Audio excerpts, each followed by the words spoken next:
Sebanyak 167 pengurus kontak tani nelayan andalan atau KTNA Kutai Kartanegara resmi dikukuhkan untuk masa bakti 2025 sampai 2030. Pengukuhan berlangsung di Demplot Ketahanan Pangan Koramil 0906 02 Lowakulu, Senin 25 Agustus 2025. Kukar ini dari zaman dulu kan lumbung pangannya Kaltim. Nah, saya melihat potensi ini harus didorong kembali. Nah, gerakan-gerakan ini biasanya dilakukan oleh para KTNA, karena KTNA itu memang pelaku. Ini kita melihat prospek besar, apalagi di depan mata kita kan ada IKN nih.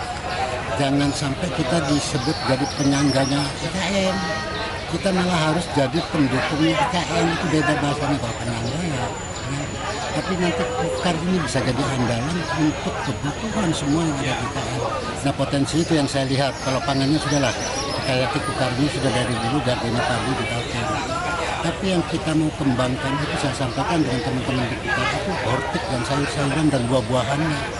Itu yang penting. Kenapa? Itu barang segar yang bisa setiap saat dimakan oleh teman-teman kita di IKN. Kalau barang dari luar kan sampai 3 hari, 4 hari. Tapi kalau itu bisa disiapkan oleh teman-teman Kukar, itu bagus sekali. Karena akses jalan juga lebih mudah dari Kukar ke KN ini. Saya pikir itu poin-poin penting. Dan mudah-mudahan Kukar bisa mencapai apa yang kita inginkan. Petani nelayan kita di Kaltim ini sebagai pendukung besar UKM Kutai Kartanegara.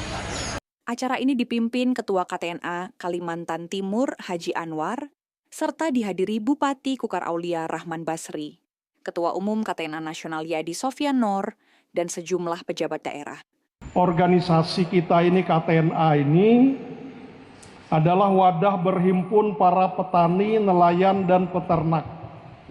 Petani di sana ada petani hortik, ada petani sawah padi, ada petani sektor kehutanan, pertanian dalam arti luas. KTNA ini wadah berkumpul para petani nelayan yang sudah punya keahlian masing-masing bidangnya. Jadi hampir semua selama saya mengurus KTNA dalam 6 tahun ini, itu sudah saya amati yang terhimpun di KTNA ini yang sudah mempunyai keahlian masing-masing.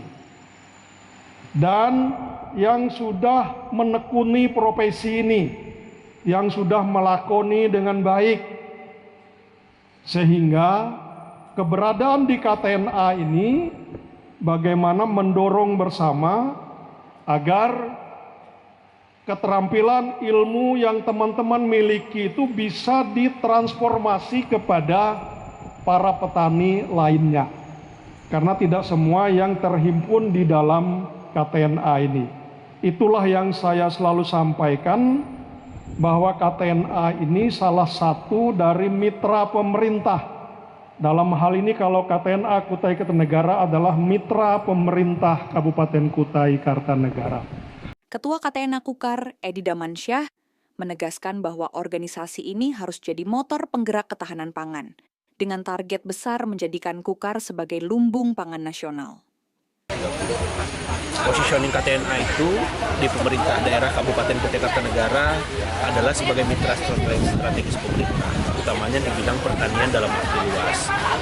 Kita paham bahwa keanggotaan KTNA ini itu dihuni oleh para petani, nelayan, peternak yang memang real mereka melakukan kegiatan aktivitas pertanian, peternakan, dan nelayan di tempat ini. Jadi memang besar harapan kami karena mereka memang praktisi ya dalam hal ini.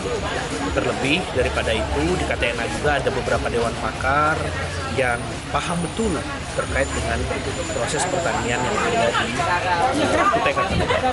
Jadi kami berharap besar dengan positioning KTNA sebagai mitra strategis pemerintah untuk mengembangkan pertanian yang ada di Kabupaten Kukar. Dengan pengurus baru di 20 kecamatan, KTNA Kukar diharapkan mampu memperkuat peran petani dan nelayan, meningkatkan kesejahteraan, sekaligus menjawab tantangan pangan di masa depan.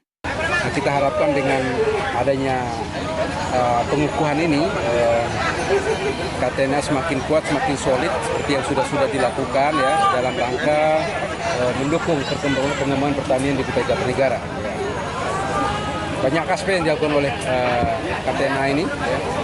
Setelah KTNA Kabupaten, memang KTN Kecamatan semua sudah terbentuk dan masih kepengurusannya masih berjalan. Dari Lowakulu, Hardin, BKTV melaporkan.